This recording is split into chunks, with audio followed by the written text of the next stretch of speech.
10 years ago, I didn't even know where Ghana was on a map. I didn't even know where it was. 10 years ago, I'd never heard of the country. I'd heard of it, but I didn't know where it was. And I certainly had never been there and had never worked there. And the reason I went to Ghana was because almost 10 years ago, a very good friend of mine called Nicholas, lives in Nairobi, Kenya, sat next to a coach from Stanford Seed Program, which is run by Stanford Business School in Accra. These two people sat together, never met before, sat together at a dinner in Nairobi, and the coach turned to my friend Nicholas and said, "Hello, how are you? I'm looking for someone to run a pharmaceutical business in Ghana. Do you know anybody?" And he said, "You should talk to Liz." I didn't know this conversation had happened. I get an email from my friend Nicholas who says, "Hey, this guy's going to contact you. He asked me about you. He just wants to know some connections in the pharmaceutical industry." I spent 30 years working for Pfizer Pharmaceuticals, big company, right? I spent 30 years working for them. So he thought I would know some people in pharmaceuticals. So this coach emails me and says, "Hey, I'm coming to Stanford Business School. Can we meet for a coffee?" And I will always meet for coffee, right? So I said, "Yes, of course. It's only down the road." I was living in California at the time. Only down the road. So I go to this meeting with this person I've never met before, who's a Kenyan. And we meet in this cafe, and we sit, and I say, "Hello, good afternoon, night." The coffee had arrived by this point, so I was caffeinated. So I'm like, "Yes, hello, good afternoon." And he said, "Would you like to go to Ghana?" And I said, "Where is it?" God's gospel truth. I said, "Where is it?" And he said, "It's in West Africa." And I said, "I know, I've heard of, but where, exactly that." Anyway, that's the story of how I went to Ghana. So he convinced me that it would be a good opportunity. So I said, and I want you to remember this, right? Opportunity comes from conversation, right? However, if you do not walk through that door, nothing happens. I could have walked away from that, and I wouldn't be standing here. I don't know where I'd be standing, right? But my point is that opportunity came from completely, I had no concept that was coming. I went, I lived there for 6 months on the Spintex Road. You see? Look at this, you see? I lived there for 6 months, and I ran a Ghanaian company. And I had 170 Ghanaians at a factory, and it was the most amazing personal and professional experience of my life. I stayed for a further 3 months, and I recruited a successor because my term was kind of up, and I left. And I went back to California, and California is a pretty cool place, to be honest, right? It's quite nice. I went back to California, and I sat. And I couldn't get Africa out of my heart. So something about something connected with me, and I saw huge opportunity, because what I saw when I was there, and I had the privilege to work in this company, was so many things were, to me, simple to fix. And because I come from where I do, and I've had the opportunities I've had, I can give some of that experience to people to shortcut some of these things, because I can see what you need to do. I can see it. And if you'll allow me, I'll help you. So I saw that opportunity, and I thought, well, what's the worst thing that can happen, right? So I went back. And I looked for work to see whether I could provide leadership coaching. I spent about half of my life in HR. So leadership coaching, leadership development, people stuff, right? You don't get anything done without people, right? So how we manage people, how we talk to people, all those things. So I thought there's a great opportunity. So I went back, and I won't bore you with all the details, but essentially 8 years I've been working in Ghana. I live there half the year. I have a house there. I have a whole setup there, right? And so that is my second home. I'm a queer, which is Wednesday born in Ghana. And I have my brother here from Ghana. So I now spend about half my time there and the other half in Washington, D.C. I have other things I do still there, but my business in Ghana has also expanded beyond Ghana. So in that 8 years, I've been blessed to work with many, many clients across many, many industries, and 2 of the companies that I've worked with have scaled beyond Ghana. So they've gone to Nigeria, they've gone to the Côte d'Ivoire, they've gone to Kenya, they've gone to...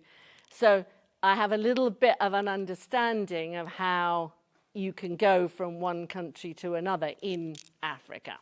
I'm no expert, but I've seen them do it. I really genuinely believe that Africa its time has come. It's a lion that's been sleeping, and it's now time to just wake up, because you have it all. You have everything. You have the people, you have the attitude, you have everything. But something doesn't quite connect in the right way. Something doesn't stick, glue, something's missing, right? So what we're trying to do now is take it from the conceptual to the practical, right? And build businesses that can genuinely take the continent further. I was very privileged. I've worked with one of the co-founders, Vandela. You've heard of Vandela? Vandela is one of the big success stories on the continent, came out of Nigeria. And so I've seen how it can be done. Okay, so why do business models matter? Because they drive sustainable growth. That's why a business model matters. If you don't understand your business model, you can't scale it. And what do I mean? Most of you, if I ask you, you'll tell me what your product is, right? Right? If I say to any of you, and some of you I've heard already, you'll say to me, I make hair products.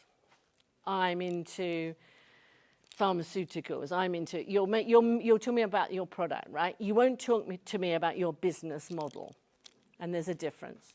So it defines how the company creates and captures value. So it's really important. I'm going to give you some examples of different types of business models. So here they are. So we've got a product, we've got a service, we've got a subscription, we've got shared assets, we've got insurance, and we've got reselling. So I'm just going to go through a couple of these. So a business model, a physical product, right? That's one kind of business model. But if that's your business model and you are only selling one type of product, that's the only business you're going to have, right? It's a physical product business. And the reason that that matters is because that will lead you to the fact that you have to look at logistics, operations, supply chain, right? Because you're physically moving this thing from here to here, right? You're selling something. A service, very, very different, right? And we're talking about business beyond borders. Can someone tell me why services right now are better for business beyond borders? Because they can be rendered virtually, right?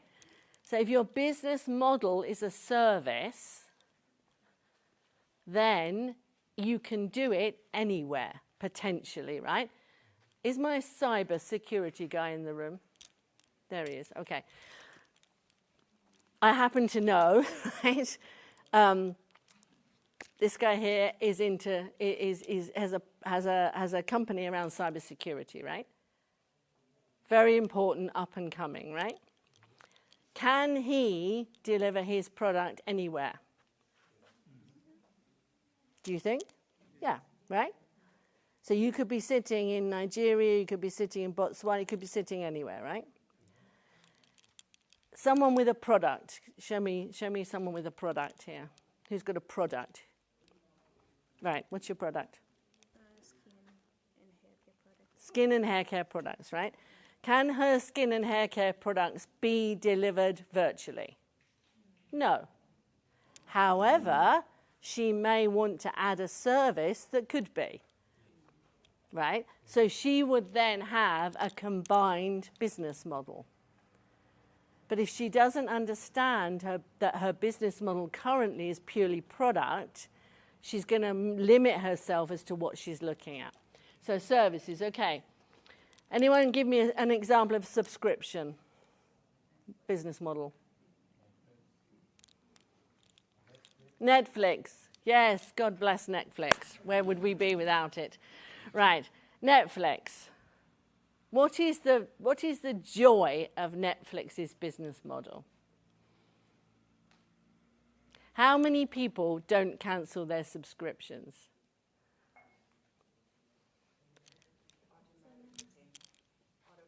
Auto payment, right? So the subscription model is also a revenue generator that is ongoing.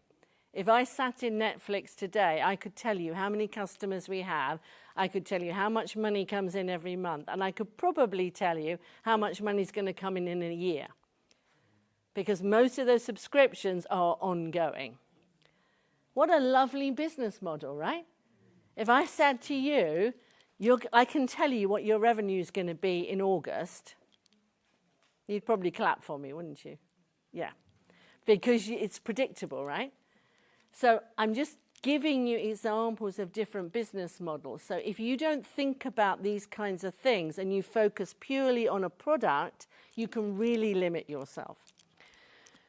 I won't go into these too much because they're a little bit more complex and not necessarily useful for us. But one I will mention is shared assets. So what does that mean? You basically you share an asset, right? What's the best example of this? Anyone come up? One of the assets is it's a car, right? The best example of this is Uber, right? Because you're sharing the asset, right? The other example is Airbnb. Everyone heard of Airbnb? Yeah. Airbnb revolutionized renting because what it said was you have an asset which is your house. When you're not using your house, you can make money out of it. But you can do it in a short amount of time or a day or a weekend or 2 months. Or previously, you had to rent for a year. So they changed the game of renting out houses. So I'm just giving you some examples of business models. Loads more we could talk about here, but I just want you to take away the idea that whatever business you're in, if you don't know where your business sits now, you've got a problem. Because this dictates how you then take your business forward. And secondly, I would encourage you to actively look at if you can combine business models. Because what that will do is give you multiple revenue streams. And what we want is multiple revenue streams. So back to your products, your hair and beauty products, right? If you had a loyalty program for your customers where you gave them content on how they could use your products every month via an app, and you could charge $10 for that, that would be a second revenue stream for you. So when you do it and you're successful, remember me, right? Okay, you can keep going. All right, so this is the Netflix example. Every business model has pros and cons. I talked about predictable revenue. The con of this is it requires consistent value delivery. If Netflix goes down, right, we're done, thank you, right? So we're all going to shift then to Amazon Prime, we're all going to go to something else, so if this doesn't keep working, there's a problem. And the other thing is, you've got to constantly deliver more value, because every other subscription model is adding new things, or they're saying, oh, we'll give you 2 months free or whatever. So this model's great, but it also comes with downsides. I'm doing something on capital investment tomorrow, actually, with the scholars. But one of the things you have to get your minds out of is that cash is the problem. Cash is not the problem. Cash is not the problem. You are all extraordinarily innovative people, right? I've seen more innovation on this continent than anywhere else, right? If I said to you, tomorrow you've got to start making money, so all of you hustle, right? Everybody hustles. You'll find a way. So the cash, yes, cash is an enabler, but it's not a preventer to start. That's my caution to you, right? Don't wait for cash, because it's not going to help you. How many people know how to use social media? I've taken my hand down, actually, because I don't. I don't, right? I call it Instacart, not Instagram, so there you go. Okay, how many people can use social media?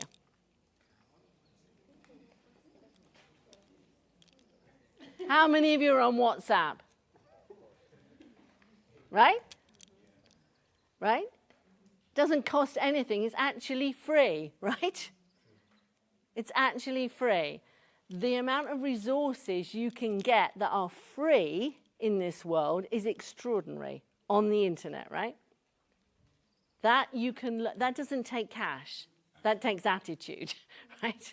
So I'm just saying, I'm not just saying cash doesn't matter. I'm saying there isn't a magic amount. So don't think you need a magic amount in your pocket, because you don't. So we talked about business models. We're now going to talk about a value proposition. So remember what I said at the start. The business model is part of the equation. The value proposition is the other part of the equation. And the customers bring the things together. A value proposition is very important to understand what people will pay for. Value is what people will pay for. And I'm going to talk through this really quickly because of time, but this is an example of value and what people will pay for. Virgin Atlantic is an airline. You've heard of Virgin Atlantic? It's a British airline.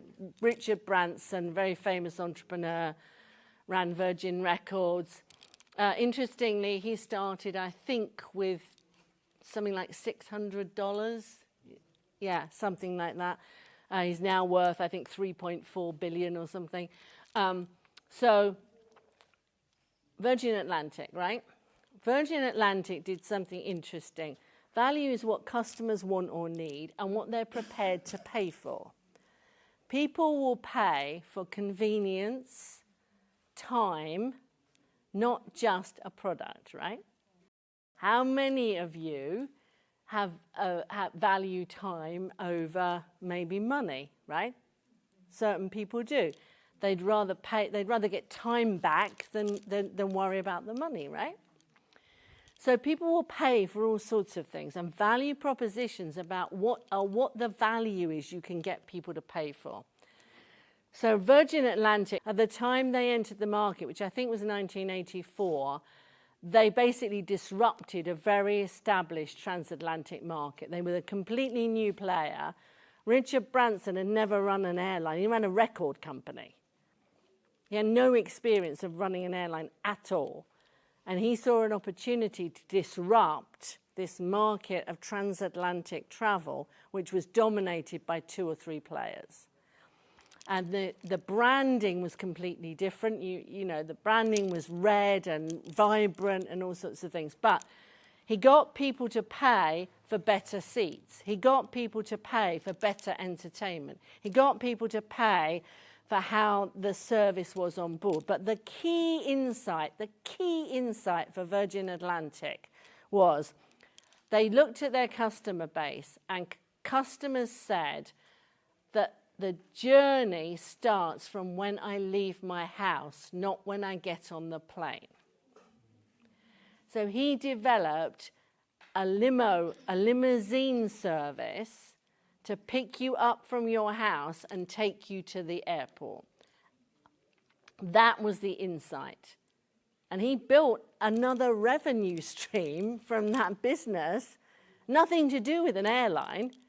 But the point was customers wanted to get to the airline seamlessly, easily, and not worry about the traffic, the journey, the train, the this, the that. People paid enormous amounts of money for that, right? So I'm just giving you that as an example of a value proposition. So can you go on, please? So I would urge you to look up Virgin Atlantic. Well, who's your target customer? You don't understand your target customer, that's a problem. Goes back to your business model. What are you trying to sell? Who are you trying to sell it to? What's the value you're creating? We create value by delivering this benefit. Compared to other people, compared to British Airways, compared to whoever it is, this is what we do. And the final bit is our advantage is this is why customers choose us. If there's 4 of us in the competition, I'm going to come to you because of your value proposition. So you've got to clearly tell me, your target customer, what the value you're giving me is, why you're better than the other people, and therefore what your advantage is. Scholars, when you're doing competitive analysis, I love to see a grid with ticks and crosses, which is here's my competition, here's why I do these things, here's why they don't. Because if your grid doesn't have more ticks than somebody else's, they're going to eat your lunch. So that's value proposition. Some examples here already. Airbnb, belong anywhere, focuses on emotional benefit, transforming travel into a different experience. Uber is the same. Get you there, your day belongs to you. Convenience. How many people use Uber? Right? And sometimes we look at ourselves, or I look at it and I think, what did we do before Uber? I used Uber in northern India, actually. I didn't realize they had it there. And I looked at my app and I thought, no one in the world would believe this was possible, like however many years ago, that I could look at my phone and a car would appear and pick me up and I would feel safe. Added value, I'll pay for it. Okay. Essentially, you've got your business model, so we know what we're doing. Depends on product, service, subscription, whatever we're doing. That's our business model. We've understood it. Value proposition. What are people paying for? What's the value here? Why are we better than everybody else? And then you've got to understand your market. Is the market big enough? Do the customers have real pain points? Many of you who talked yesterday about your products talked about the pain point, right? If the pain point isn't real, doesn't matter how good your idea is, no one's going to be interested. So just think about that and think about, does it achieve market fit? There are other sessions coming on that, but I just wanted to sort of finish it off by saying, this piece here is really customer insight, customer intelligence, customer understanding, customer needs. Really, really keep on top of that. And it changes. So really keep on top of that because that's where you get your product market fit. And that's where you get a sustainable business.